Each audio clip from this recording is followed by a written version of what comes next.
1, le journal des médias.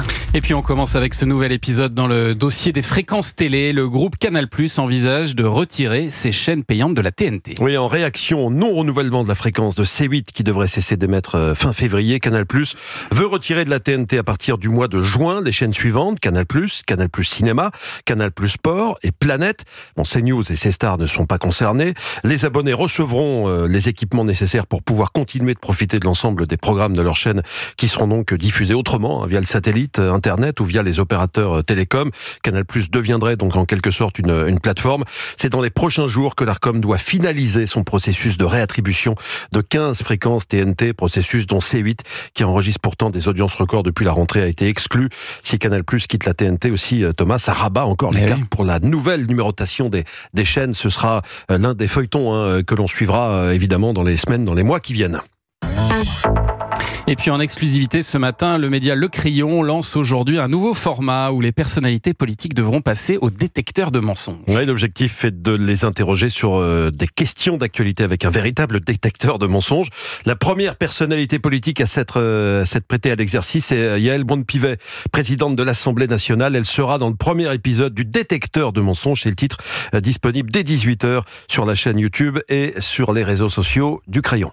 Et puis ce soir, TMC diffusera en prime le film concert d'un artiste qui se fait très rare dans les médias. Alors on danse. Alors on danse. Vous avez tous reconnu évidemment la voix de Stromae, le chanteur belge qui reviendra ce soir dans Multitude, le film réalisé par son frère Luc Van Haver et Cyprien Délire. C'est une plongée dans les concerts de Stromae à partir des images filmées pendant sa tournée Multitude Tour. Tournée dont les dernières dates avaient dû être annulées en 2023 suite aux problèmes de santé de Stromae. Son frère Luc Van Haver nous a expliqué comment l'idée de ce film lui était venue. On a vraiment été porté par plein de messages bienveillants, des gens qui soit étaient venus voir le show, soit qui en fait n'avaient pas pu venir voir le show, mais qui en fait au-delà de la déception étaient très compréhensifs vis-à-vis de la situation et envoyaient plein de messages de bienveillance vers Paul sur les réseaux. Et se dit mais c'est pas possible avec toutes les images qui ont été filmées ci et là à des fins promotionnelles, les répétitions en salle. Il a fallu quand même quelques mois pour se dire mais est-ce qu'il n'y a pas moyen de matérialiser ça dans un vrai film qui se tient de bout en bout.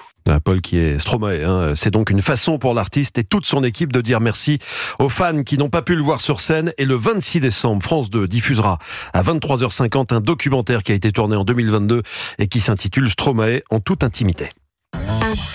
Et puis Europe 1 a eu la chance de rencontrer le chœur des petits chanteurs à la Croix-de-Bois qui nous ont offert un joli cadeau avant Noël. Oui, à partir de lundi, ce seront les voix du chœur de garçons que vous entendrez dans nos jingles Europe 1.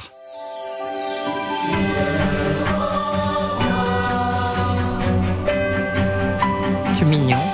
Oh, c'est chouette, c'est chou, ça. C'est joli, ça. Ça, c'est Noël. Ça y est. Katia Tournier, la directrice des petits chanteurs à la Croix-de-Bois, nous a raconté comment ça s'était déroulé, l'enregistrement avec les jeunes choristes et nos équipes d'Europe 1. On a été dans une chapelle, en fait, pour avoir une bonne qualité sonore. Le chef de chœur, monsieur Thomas, avait écrit quelques partitions par rapport aux notes du jingle d'Europe 1 et inventé des canons et des choses assez sympathiques que vous pourrez écouter grâce à son imagination et à la belle voix des petits chanteurs. Monsieur Thomas, c'est pas vous, hein, Thomas. Non, quand même pas. Bon, voilà. Pas chef de chœur encore. Non, j'aurais pu, bien sûr, mais j'avais pas le temps. Ah oui. Autre cadeau, les petits chanteurs à la Croix-de-Bois ont également interprété pour Europe 1 les chansons Douce Nuit, Jingle Bells et Carol of the Bells. Elles seront diffusées dans l'émission Il était une voix, présentée par Sophie Davant le jour de Noël, le 25 décembre sur Europe 1. Et puis apportons des précisions sur ce nouveau quinzomadaire télé de Prisma Média dont nous vous parlions hier. Oui, on parlait de Télé 15 jours. Il s'appelle en réalité Programme Télé 15 jours. Une nuance subtile mais néanmoins importante puisque Télé 15 jours existe depuis plusieurs années. Donc il y a un nouveau magazine qui s'appelle Programme Télé 15 jours qui viendra compléter tout ça. Concernant le prix, on le disait, 75 centimes, soit 5 centimes de moins que TéléZ. Là aussi, il y avait une astuce très subtile. C'est en réalité 75 centimes la semaine. Et comme c'est un magazine qui donne les programmes sur 15 jours, il coûte en réalité 1,50 €. Oui, après, voilà. Si vous arrachez la moitié au kiosque, peut-être que vous pouvez l'arranger. Si tu lis qu'une semaine, il coûte 75 centimes en soi. Merci Julien pour ce journal des médias dont toutes les infos sont à retrouver dans notre newsletter média. Inscription gratuite sur europe1.fr.